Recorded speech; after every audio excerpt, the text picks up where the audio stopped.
Good morning. I'm Mary Spio. I'm the founder and president of Next Galaxy. I'm Akim Millington, director of VR Sports and Entertainment here at Next Galaxy as well. In a past life, I was a 350-pound professional offensive lineman for the New Orleans Saints. Here we are at Next Galaxy. And at Next Galaxy, our goal is really making VR as simple as turning on the TV. I'm super excited about VR, and I'm even more excited about the notion of having VR together with sports, because I believe that truly, through VR and sports, we can create this opportunity for a truly connected world. So, in order to understand my excitement about VR, I'll share a little bit about my background with you, and why this excites me so much. I was born in Syracuse, New York. My parents are from Ghana. When I was young, we went back to live in Ghana. There were some really great times, but there were also some tough times. In fact, a defining moment came for me when I was about 9 years old, and the government was overtaken by military rogues. There were soldiers running the streets, friends whose families were taken away, shot to death. It was a very, very tough time. But in the midst of all of that, there was a place where we could all escape. When the game came on, it catapulted us to this new place where we were one people, we were one team, and we were one world.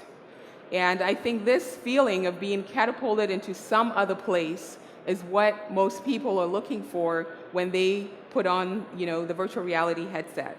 That's why I'm excited about VR. But why is the rest of the world excited about VR?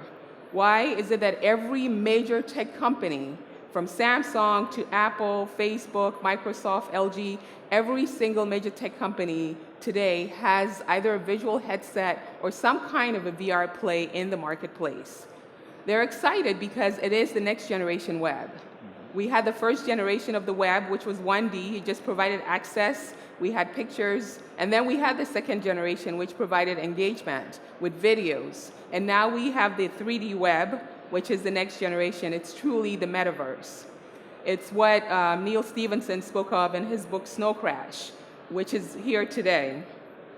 Here is our view of what a virtual timeline would look like. So you would log on to whether it's your Facebook page or to any brand website, and you would be able to walk through their front door.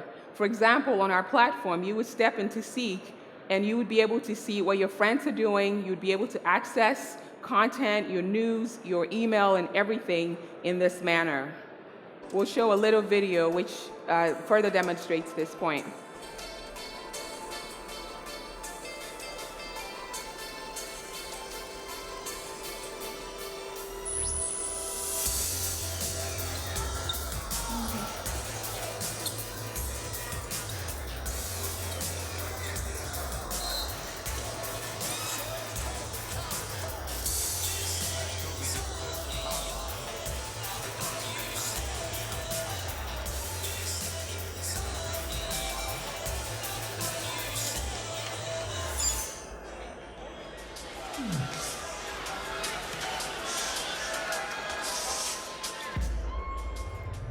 Welcome to Seek, unlock the wonders of virtual reality. What is your delight?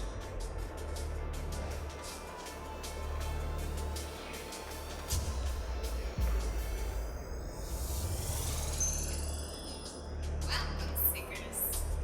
What we're seeing with consumer virtual reality is a massive shift in the way we communicate and interact with each other, and then also with the world around us. Virtual reality is going to be just as big as the internet, if not bigger. It's going to change everything. At Next Galaxy, we're building the first of its kind, fully immersive virtual reality platform for accessing entertainment and communication called Seek. Seek is actually a preview of what the next generation web or the metaverse is going to look like. It's a virtual gateway to any experience you can think of. From sports to concerts to travel, Seek puts you in the center of the experience so that you're not just watching it, you're at heart of it. Seek's proprietary platform and virtual reality application will the vision of digital cinema pioneer Mary Spio. a former Boeing engineer and industry leader with multiple patents in delivery of cinema-grade content and demographic targeting. Mary Spio, take a look at how her childhood hobby turned out to be her true calling in life. Mary's technology was directly responsible for the release of the blockbuster film Star Wars II: Attack of the Clones to theaters. Today, the technology powers almost all global satellite-delivered movie releases. Seek is exciting for me for several reasons. To have the ability to see the Super Bowl from the owner's box, or to experience NASCAR from pit row or from inside the car, Seek opens up the doors to experiences that traditionally would be out of reach for most people. Suddenly, you can watch the concert of a lifetime from front row, maybe even experience it from the perspective of the lead singer.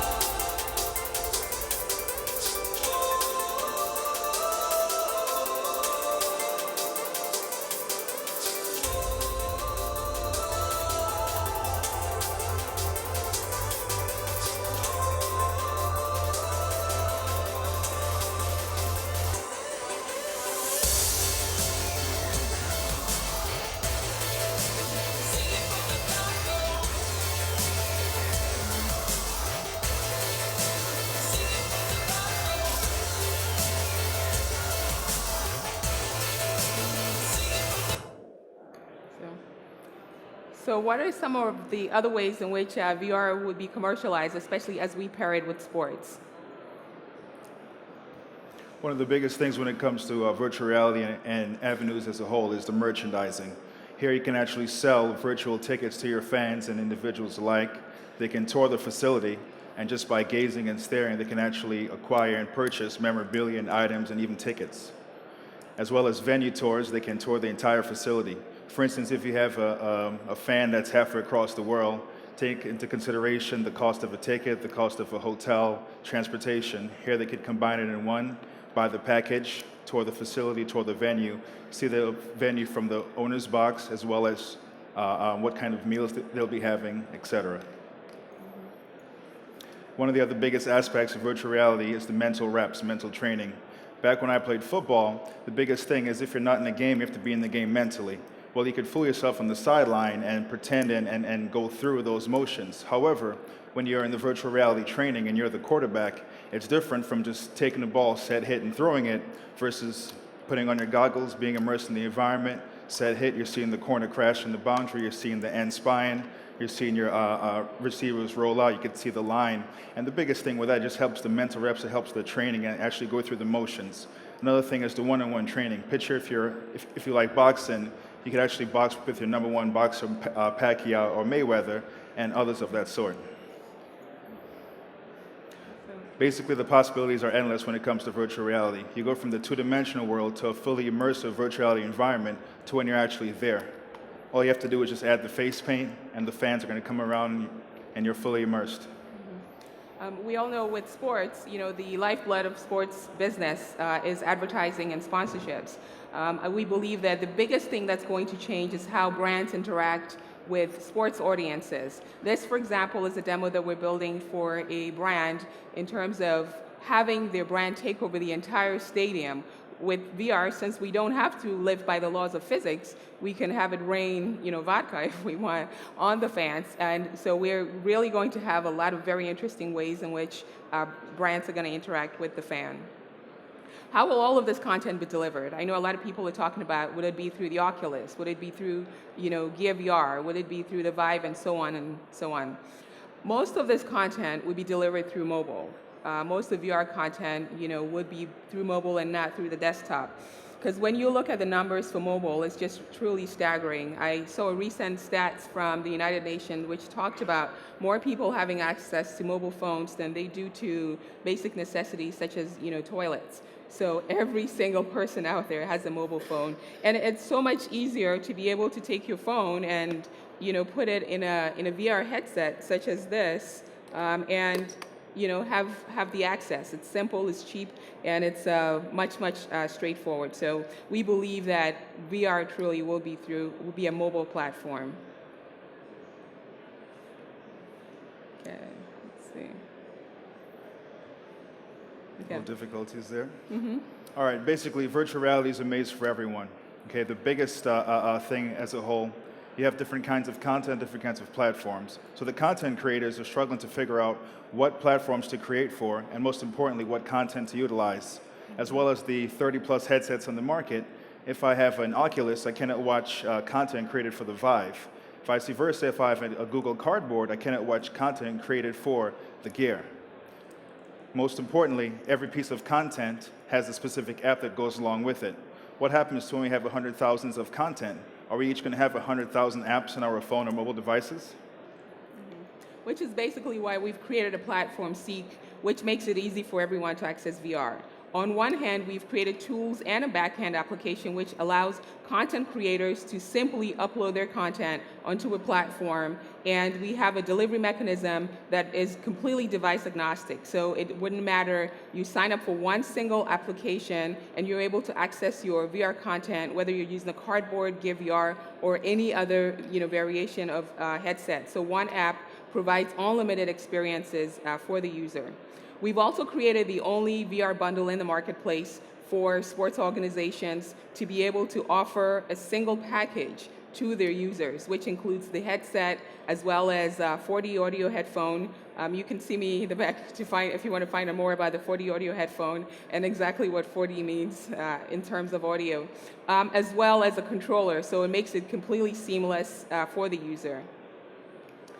We have we're doing the branding for the official Olympic site in Brazil this year. So this is, for example, the branded headset which we have upcoming for the Olympics in Rio. Our background has been in delivery of content, started with satellite delivery and then online video delivery, and then of course the next being the virtual reality delivery of content. And what we find is that with content delivery, you always have a catch-22. The consumer wants the device, but they want to be able to know that they will have enough content to warrant paying whatever it is that they need to pay for the headset. And then also for sponsors, they want to know that the eyeballs are there. So how do you go from that chicken and egg situation to where you have enough content and to warrant bringing on sponsors? What we've done in the past is partner with the likes of Microsoft Xbox, Clear Channel, and other media companies to create interesting content that actually drives usage and then deliver that. And that content has varied from just individual experiences with sports fans to musical performances and so on, and then paired it with brands like Pepsi, Gatorade, and the list goes on. This is an example of what we did with Sprite Green for online, for an online video platform for them, which drove millions and millions of users at a very, within a very short period of time. I'm sure you're wondering why you were selected to receive this special case in front of you. It's simple. You've always the first to know what's up, you know what's hot, and you always know what's going on before it goes on. So this is an example, and I know some of you are probably thinking the Sprite Green bottle looks curiously like a Heineken. There's a story behind that. But so when it comes to where we are with VR, we believe that it's truly very, very exciting. The possibilities are endless, and we all have the tools today to create something truly amazing with VR and sports in general. So we'll open it up now for questions, if there are any. Okay. All right, thank you very much. Thank you for your time. Okay.